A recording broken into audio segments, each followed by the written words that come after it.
Guys, books एक इंसान की सबसे अच्छी दोस्त होती हैं, लेकिन अगर मैं आपसे सवाल पूछूं कि पूरी ही दुनिया की सबसे महंगी बुक कौन सी है तो आप लोग क्या कहेंगे?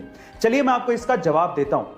उस महंगी बुक का नाम है द कोडेक्स ऑफ लिसेस्टर, जिसे बिल गेट्स ने 1994 में लगभग 30.8 मिलियन डॉलर से खरीदा था, यानी कि 200 करोड़ रुपए के लगभग इसको खरीदा था। लेकिन आज के टाइम पे अगर इन्फ्लेशन जोड़ दिया जाए तो उसकी कीमत 53 मिलियन डॉलर्स के करीब है। इस बुक को लियोनार्डो द विंसी ने खुद ने लिखा था। गाइस, आपको ये इंफॉर्मेशन कैसी लगी चैट सेक्शन में जरूर लिखेगा।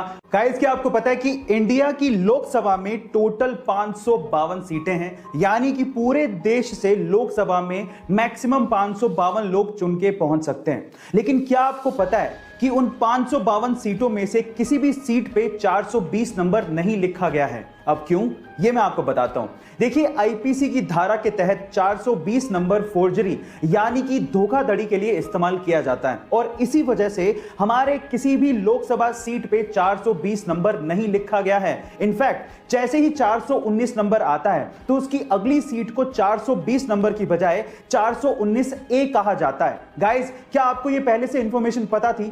तो चैट सेक्शन में जरूर लिखिएगा। बेचना एक आर्ट है। आप जितने अलग तरीके से अपने प्रोडक्ट का विज्ञापन करेंगे, आपका प्रोडक्ट उतनी तेजी से लोगों के दिमाग में चढ़ने लगेगा और आपकी सेल्स भी बढ़ने लगेंगी। और कुछ ऐसा ही किया रेड बुल ने। एक्चुअली हुआ कुछ यूं कि एक बार रेड बुल ने अपनी एनर्जी ड्रिंक लंदन में लॉन्च की, और उसके लिए सबसे पहले उन्होंने ट्रेडिशनल विज्ञापन किए, जैसे कि टीवी और रेडियो पे ऐड देना। लेकिन उसका लोगों के दिमाग पे कोई फर्क नहीं पड़ रहा था और सेल्स भी नहीं बढ़ रहे थे। फिर रेड बुल वालों ने लगाया दिमाग। उन्होंने रेड बुल के खाली केन्स लिए और लंदन की सड़कों पे और डस्टबिन में डलवा दिए। अब जैसे लोग बाहर निकले और उन्होंने वो केन्स देखे तो लोगों को लगा कि ये ड्रिंक बहुत बिकती है, और उसके बाद उन्होंने रेड बुल को खरीदना शुरू किया और पीना शुरू कर दिया, जिससे रेड बुल की सेल्स अचानक से बढ़ गई। गाइस, कितना गजब का दिमाग लगाया ना। आपको ये आइडिया कैसा लगा चैट सेक्शन में जरूर लिखिए। इंडिया में जब भी किसी के पास पैसे होते हैं या फिर उनकी जेब अलाउ करती है तो वो अपनी पसंदीदा गाड़ी खरीदने के लिए शोरूम पहुंच जाते हैं। वो ये भी नहीं सोचते कि इस गाड़ी को पार्क करने के लिए उनके पास पार्किंग प्लेस है या नहीं, ना ही शोरूम वाले पूछते हैं। लेकिन ये इंडिया में होता है, जापान में नहीं। गाइस, जापान में अगर आपको गाड़ी खरीदनी है तो आपको पहले स्थानीय पुलिस स्टेशन पहुंचकर पार्किंग के दस्तावेज जमा कराने पड़ेंगे। उसके बाद पुलिस वाले आपको पार्किंग स्पेस सर्टिफिकेट देंगे और उसके बाद ही आप गाड़ी खरीद पाओगे। गाइस, क्या आपको भी लगता है कि इंडिया में भी ऐसा कुछ होना चाहिए? चैट सेक्शन में जरूर लिखिएगा। हम लोग भावात्मक तरीके से कई बार इंग्लिश को गलत बोलते हैं। कैसे, मैं आपको एग्जांपल के साथ बताता हूं। जैसे कि अगर किसी की शादी की सालगिरह है तो उसे मैरिज एनिवर्सरी नहीं कहते, उसे वेडिंग एनिवर्सरी कहते हैं।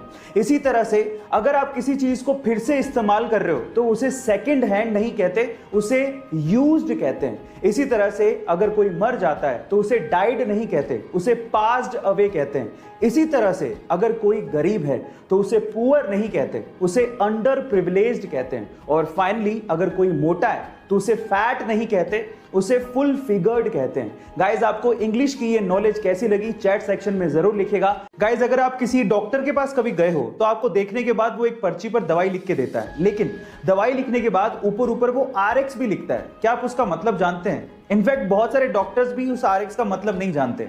तो चलिए मैं आपको बताता हूं।